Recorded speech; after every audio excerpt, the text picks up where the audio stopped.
Yosemite Sam.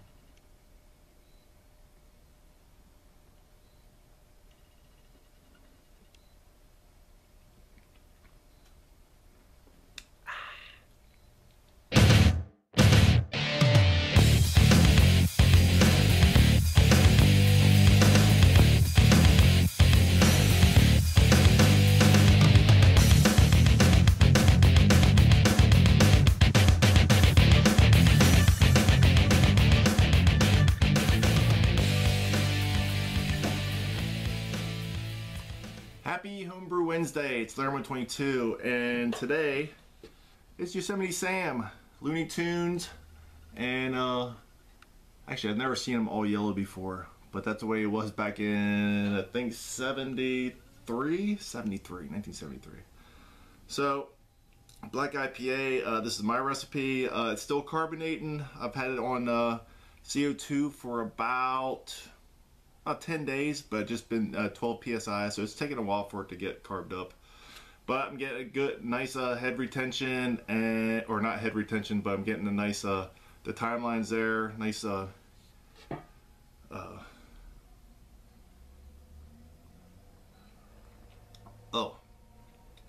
it's really, really good.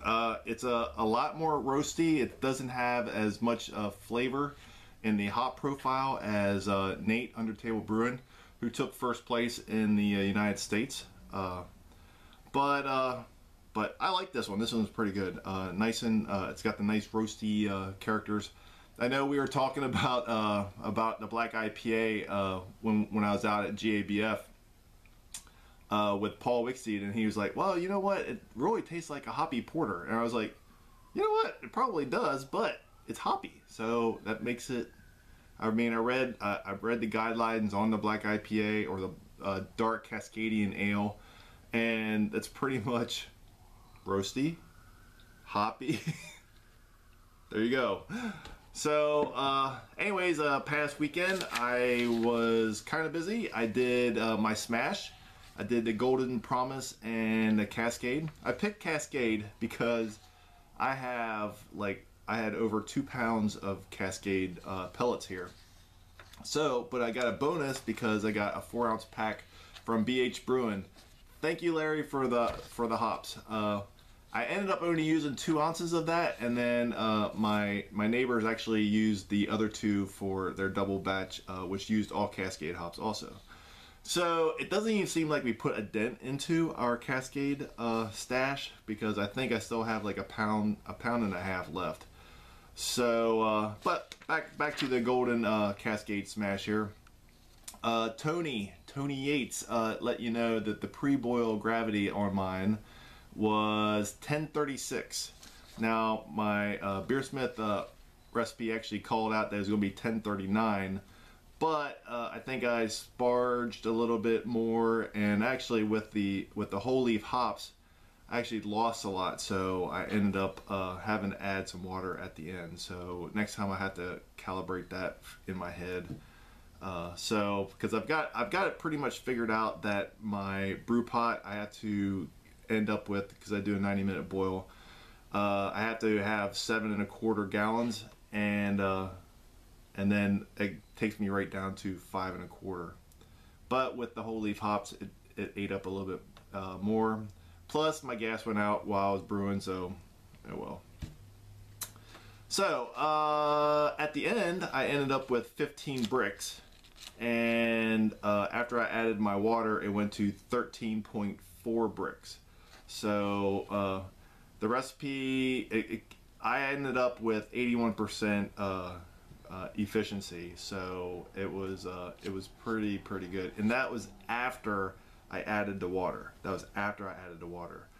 So it's going to come out.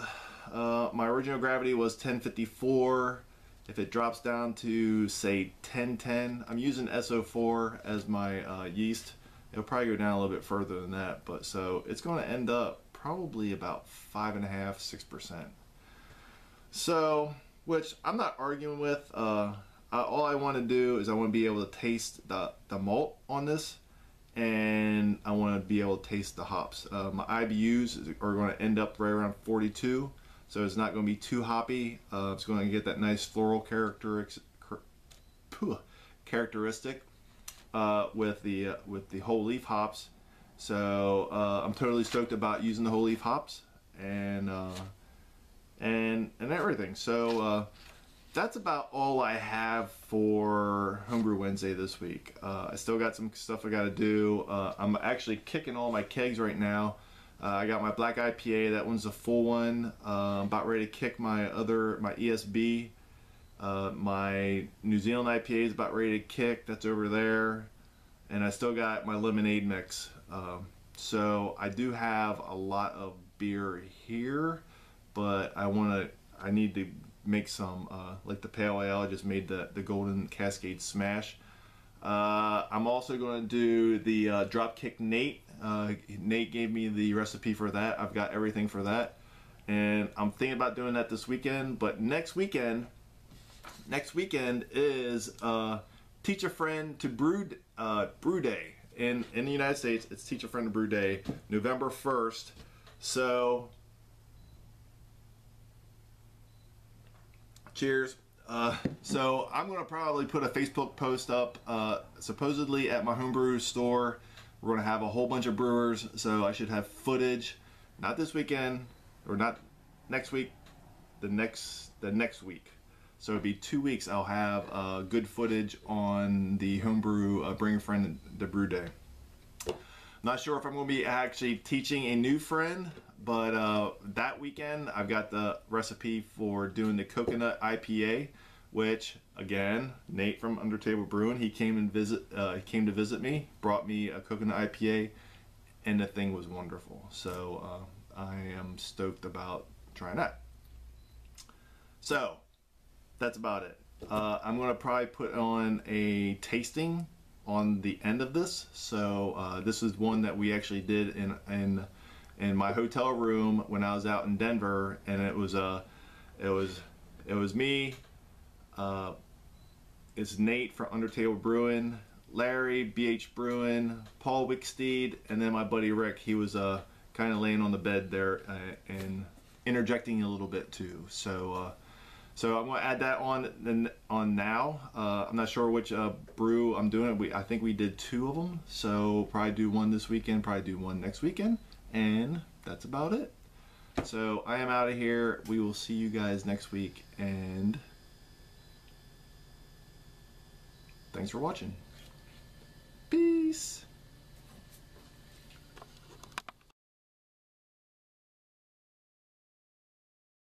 R&R's homebrew recipe. And it's 8.6%.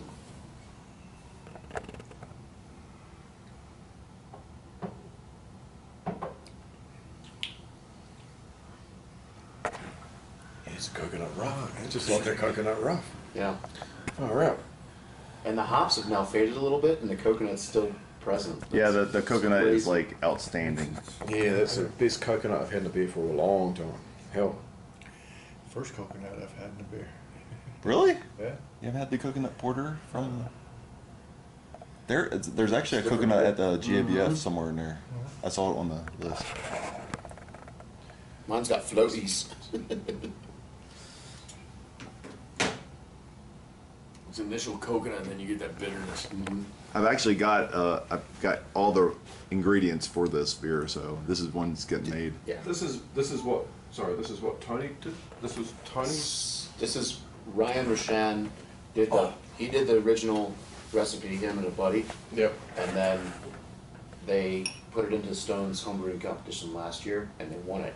Right. And Stone brewed it commercially and distributed it to all their markets. That's where I've tasted before when we did the Stone tap takeover. Yep. But their version didn't have nearly the coconut. It didn't. Oh yeah, it was as well. it was actually a good IPA. It was a good IPA. It just didn't, the coconut didn't shine. It didn't have that, because I don't think they can dry hop coconut the same way that you can, because this is in the corny. So the big bag of coconut, which is about a pound of coconut, Yep. toasted coconut, is in the keg the whole time you're serving it. Right. And these were some of the last bottles from that keg. Wow. It's running out. So. Now I saw Ryan Scotch at juice. Iron Fist last year when I was in San Diego, and he said that he was kind of disappointed with the coconut flavor that came out of it. Yeah. That it was way more strong. The homebrewed version. Yeah. The homebrewed, yeah. There's some great reviews online. Did you see the Master of Hoppets? He sent it over. Do you know who Master of Hoppets is? Yeah. Okay. I don't think I'm subscribed, but I know. Right, but you know who he is. Yeah. He sent the commercial version and his version in bombers to the Master of Hoppets, and he reviewed it with his buddy that he does collab reviews with. You should watch that. That's fucking good. That was because they do the commercial one and then they have the homebrewed one, and it's such a great video. I mean, Right. the way they go through it and what they get out of it. Yeah. I like his stuff. I don't watch many of them because I don't watch many beer reviews.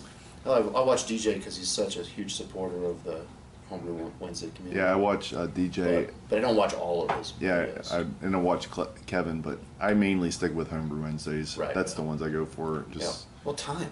How do you watch them all? yeah.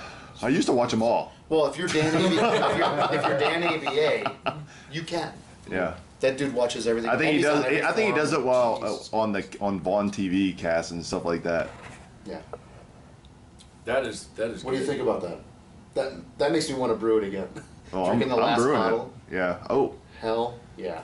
You know what's nice about it is like usually when you try anything that has like somebody tries to do something like that, they overpower it or it sucks. Yep. And like this one, it's coconut, but it's an IPA. So like you taste, I'm like, I smell coconut, I taste coconut, but then I taste IPA. I don't taste just coconut. Once it cleans out the coconut, It's then like, I want bitterness because you told me it's an IPA. Again, if you'd have told me it was a coconut pale, I'd be like, man, it's horrible because there's too many hops. something's wrong It's with too it. bitter, You know what I mean? Right. But yeah, no, it has a good bitterness at the end, but it's not harsh.